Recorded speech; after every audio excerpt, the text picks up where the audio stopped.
میں ایک واقعہ آپ کو سناتا ہوں جو خود میرے ساتھ پیش آیا۔ میرے پاس کئی سال پہلے کی بات ہے، جرمنی سے ایک صاحب کا میرے پاس خط آیا اور انہوں نے اپنا حال یہ لکھا کہ میں پاکستان میں تھا اور وہاں سے پھر میں روزگار کی تلاش میں جرمنی آ گیا۔ جرمنی جب آیا تھا تو اس وقت دین کا کوئی احساس میرے دل میں نہیں تھا، دین کی کوئی فکر میرے دل میں نہیں تھی۔ میں صرف دنیا کمانے کے لیے یہاں پر آ گیا تھا، تو نہ اپنے دین کی کچھ خبر تھی، نہ معلومات تھی، نہ اس پر عمل تھا۔ لیکن یہاں پر رہتے رہتے میں نے ایک کرسچن لڑکی سے میرے تعلقات ہو گئے اور پھر میں نے اسے شادی کر لی۔ شادی کے بعد بھی کوئی دین کی طرف رغبت پیدا نہیں ہوئی، کوئی احساس پیدا نہیں ہوا۔ لیکن جب اولاد ہو گئی اور اولاد ذرا نشو و نما پانے لگی، ذرا سی وہ سمجھدار ہونے لگی، تو اس وقت میں نے دیکھا کہ میری کرسچن بیوی وہ اولاد کو کرسچینٹی پڑھا رہی ہے اور کرسچینٹی کی تعلیم دے رہی ہے۔ تو اس وقت میرے دل کا اندر کا سویا ہوا مسلمان جاگا کہ یہ میری اولاد ہے اور یہ کرسچن بننے جا رہی ہے، میری بیوی اس کو کرسچینٹی پڑھا رہی ہے۔ تو میں نے اپنی بیوی سے کہا کہ تم اس کو یہ کرسچینٹی مت پڑھاؤ۔ بیوی نے کہا میں کیوں نہ پڑھاؤں، یہ میری بھی اولاد ہے اور میں اس کو حق سمجھتی ہوں، تو اپنی اولاد کو بھی ویسے ہی بنانا چاہتی ہوں۔ میں نے کہا نہیں، کرسچینٹی حق نہیں ہے، اسلام برحق ہے۔ تو اس نے کہا مجھے ثابت کرو کہ کیوں برحق ہے اسلام اور کرسچینٹی میں کیا خرابی ہے۔ تو اب میرے پاس علم تو تھا نہیں، مجھے اپنے دین کا بھی پتہ نہیں تھا، کرسچینٹی کا بھی پتہ نہیں تھا، لہذا جب وہ بات کرتی تو میں اس کا جواب دینے کے لیے کی پوزیشن میں نہیں تھا، اس کے سوالات کا جواب نہیں دے سکتا تھا، اس کے اعتراضات کا جواب نہیں دے سکتا تھا۔ تو میں اس مشکل میں ہوں کہ میری اولاد وہ میری بیوی کی تعلیم و تربیت کے نتیجے میں کرسچن بننے جا رہی ہے اور میرے دل پر آرے چل رہے ہیں، میں کچھ کر نہیں سکتا۔ تو آپ مجھے کوئی طریقہ بتائیے۔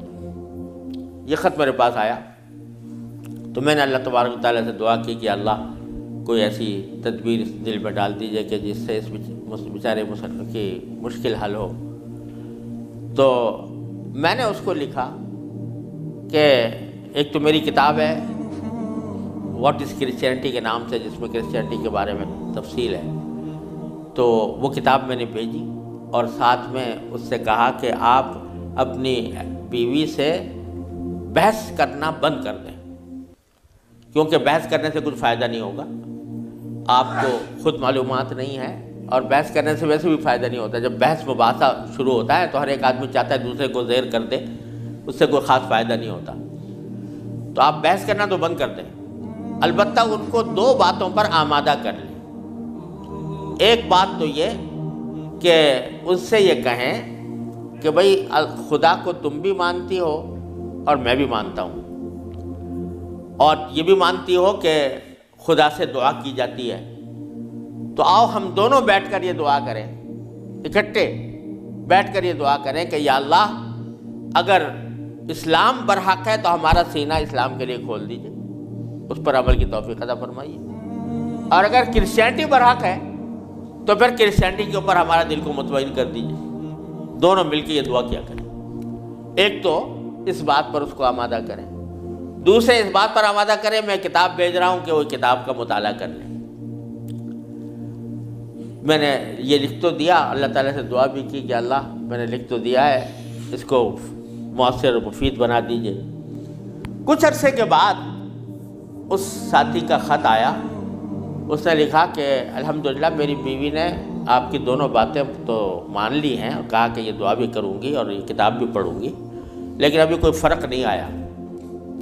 معاملہ جوں کا توں ہے۔ تو میں نے پھر ان کو خط لکھا کہ آپ گھبرائیں نہیں اور اس عمل کو جاری رکھیں، دعا کرتے رہیں، تو گھبرائیں نہیں۔ اس کے کچھ عرصے کے بعد ان کا خط آیا میرے پاس، اس میں انہوں نے لکھا کہ عجیب و غریب واقعہ ہو گیا وہ یہ کہ میری بیوی وہ کسی جگہ کوئی ڈگری کورس کر رہی تھی، اس سلسلے میں یونیورسٹی گئی، اور یونیورسٹی سے واپس آتے ہوئے ہم دونوں واپس آ رہے تھے، وہ گاڑی ڈرائیو کر رہی تھی، میں اس کے برابر میں بیٹھا ہوا تھا، تو اچانک اس نے گاڑی ایک جگہ روک کر اور اس نے اپنا سر اسٹیئرنگ کے اوپر جھکا لیا اور بے تحاشا رونے لگی۔ میں سمجھا کہ خدا نہ کرے اس کے اوپر کوئی دل کا دورہ پڑا ہے یا کوئی تکلیف ہوئی ہے، تو میں پریشان ہوا۔ میں نے پوچھا کیا بات ہے، تو روتے روتے اس سے بولا نہیں جا رہا تھا۔ بمشکل جب میں نے بار بار پوچھا تو اس نے ایک جملہ کہا کہ میں اور کوئی تکلیف نہیں ہے، بس مجھے تم مسلمان بنا دو، اسلام میں قبول کرنا چاہتی ہوں۔ کہتے مجھے اپنے کانوں پر اعتبار نہیں آیا کہ یہ وہی عورت ہے کہ جو اتنی شدت کے ساتھ مجھ سے بحث کیا کرتی تھی، اور اب یہ کریے کہ میں نے کیا کہا، تو بار بار میں نے اس سے پوچھا تو اس نے کہا کہ نہیں، میں سچ کہہ رہی ہوں کہ مجھے مسلمان ہونا ہے، تو مجھے کہیں لے جا کر مجھے مسلمان بناؤ۔ میں پھر اس کو فوراً اسلامی سینٹر میں لے گیا، وہاں جا کے اس نے کلمہ شہادت پڑھا، مسلمان ہوئی، اور اس نے خط میں لکھا تھا کہ یہ اتفاق سے یہ دن رمضان کا تھا، اور آج پہلا موقع ہے کہ ہم دونوں نے سحری میں اٹھ کر ہم دونوں نے اکٹھا روزہ رکھا ہے، اور آپ کو خط لکھ رہے ہیں، اور دوسرا خط میری بیوی کی طرف سے ہے۔ تو دوسرا خط اس کے ساتھ تھا اس کی بیوی کی طرف سے، اور اس نے مجھے لکھا تھا کہ میں آپ کا شکریہ ادا کرتی ہوں کہ آپ نے مجھے ایک ایسا طریقہ بتایا جس کے ذریعے اللہ تبارک و تعالیٰ نے مجھے ہدایت عطا فرمائی۔ تو یہ میرے خود اپنے ساتھ پیش آیا ہوا واقعہ ہے۔ اللہ تعالیٰ سے اگر ہدایت مانگی جاتی ہے وہ دعا رد نہیں ہوتی۔ یعنی بہت سی دعائیں جو ہم دنیا کے لیے مانگتے ہیں کہ یا اللہ ہمارا روزگار لگ جائے، ہماری دولت میں اضافہ ہو جائے، اس میں ضروری نہیں کہ اللہ تبارک و تعالیٰ وہی چیز دے دیں جو آپ نے مانگی ہے، اس لیے کہ بعض اوقات اللہ تعالیٰ کے علم میں ہوتا ہے کہ یہ چیز اس کو دیں گے تو اس کے لیے نقصان دہ ہوگی، کوئی اور چیز دے دیتے ہیں، اس سے اچھی چیز دے دیتے ہیں۔ بعض مرتبہ آدمی مانگتا ہے کہ مجھے میری دولت میں اضافہ ہو جائے، لیکن اللہ تعالیٰ جانتے ہیں کہ اس کی دولت میں اضافہ ہوگا تو پتہ نہیں یہ کس وادی میں جا کے گرے گا، لہذا وہ نہیں دیتے اس کو، لیکن دعا کا ثواب اس کو دے دیتے ہیں۔ اسی طریقے سے بعض اوقات دنیا کے بارے میں اگر یہ ہو کہ بھئی یا اللہ میاں مجھے محسن فرض کرو کہ بیمار ہے تو شفا مل جائے، تو بیماری کے اندر بعض اوقات اللہ تعالیٰ جانتے ہیں کہ اس کا بیمار رہنا ہی اس کے حق میں زیادہ فائدہ مند ہے، تو وہ بعینی ہی وہ چیز نہیں دیتے لیکن اس سے اچھی چیز عطا فرما دیتے ہیں۔ یہ اللہ تبارک و تعالیٰ کی سنت ہے دنیاوی چیزوں کے بارے میں۔ لیکن اگر کوئی ہدایت مانگے سچے دل سے، یا اللہ مجھے ہدایت دے دے، یا اللہ مجھے سیدھے راستے پر چلنے کی توفیق دے دے، یا اللہ میری اولاد کو سیدھے راستے پر چلنے کی توفیق دے دے، تو یہ دعا رد نہیں ہوتی، اور یہ دعا ضرور قبول ہوتی ہے بشرطے کہ مانگنے والا ہو، سچے دل سے مانگے، خشوع کے ساتھ مانگے، اللہ تعالیٰ سے مانگنے کے انداز میں مانگے، تو اللہ تبارک و تعالیٰ وہ دعا رد نہیں فرماتے۔ بلکہ میرے شیخ حضرت عارفی رحمۃ اللہ علیہ فرمایا کرتے تھے کہ اپنے اللہ میاں سے جب کوئی مانگو تو مچل کر مانگا کرو، یعنی اپنے اللہ میاں سے باتیں کیا کرو، کہہ دیا کرو یا اللہ یا تو مجھے ہدایت دے دیجئے ورنہ آخرت میں مجھ سے مواخذہ نہ فرمائیے گا، یا تو مجھے ہدایت دے دیجئے، گناہوں سے بچا لیجئے، اپنی نافرمانیوں سے بچا لیجئے، یا پھر آخرت میں میری گرفت نہ فرمائیے گا۔ تو بندہ جب اس طرح مانگتا ہے تو اللہ تبارک و تعالیٰ ضرور عطا فرماتا ہے، ہدایت ملتی ہے، اور ساتھ ساتھ یہ کہ وہاں پر آپ کے لیے ایک عذر ہو جاتا ہے کہ یا اللہ میں نے تو آپ سے مانگا تھا اور کہا تھا کہ مجھے ہدایت دے دیجئے، میرے گناہ چھڑوا دیجئے مثلا۔ تو آدمی اپنی سی کوشش کرے اور باقی کام کے لیے دعا کرے،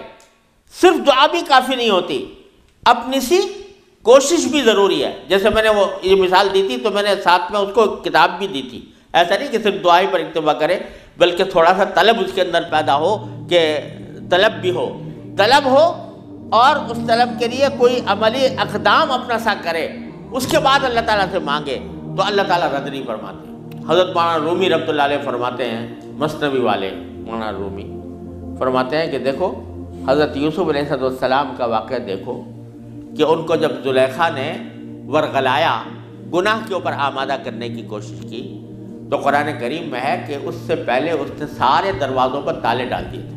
غلقت الابواب، سارے دروازوں پر تالے ڈال دیے تھے، اور پھر حضرت یوسف علیہ السلام کو بہکایا، ورغلایا۔ تو حضرت یوسف علیہ السلام آنکھوں سے دیکھ رہے تھے کہ سامنے دروازوں پر تالے پڑے ہوئے ہیں، نکلنے کا راستہ نہیں ہے، لیکن انہوں نے یہ سوچا کہ میرے بس میں اتنا ہے کہ دروازے تک چلا جاؤں، بھاگ گئے، تو بھاگ گئے، دروازے تک پہنچ گئے، اور وہاں جا کے مانگا اللہ تعالیٰ سے کہ یا اللہ یہاں تک پہنچنا تو میرا کام تھا، آگے دروازے سے باہر نکالنا اور اس گناہ سے مجھے بچانا آپ کا کام ہے۔ تو نتیجہ یہ ہوا کہ دروازے کے تالے ٹوٹ گئے اور داخل۔ تو مولانا رومی فرماتے ہیں کہ گرچہ رکھنا نیست عالم را پدید، خیرہ یوسف وار می باید دوید، اگرچہ تمہیں اس دنیا کے اندر تمہیں کوئی راستہ نظر نہیں آ رہا، گناہوں سے بچنے کا،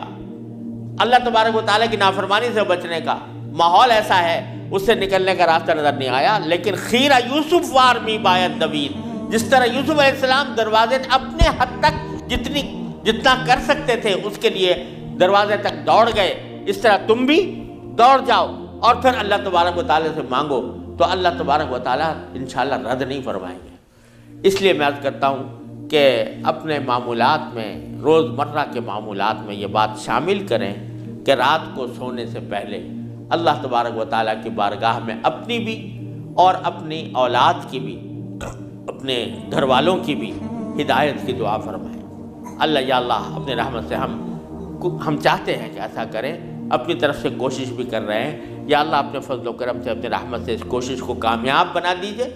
اور ہمارے دلوں کو پھیر دیجئے۔ قرآن کریم حضور اقدس صلی اللہ علیہ وسلم دعا تلقین فرمائی، یا مصرف القلوب صرف قلوبنا علی طاعتک، اے وہ ذات جو دلوں کو پھیرنے والی ہے، اے اللہ ہمارے دلوں کو اپنی طاعت کی طرف پھیر دیجئے، اپنی اطاعت کی طرف پھیر دیجئے۔ یہ دعا سرکار دو عالم صلی اللہ علیہ وسلم تلقین فرمائی۔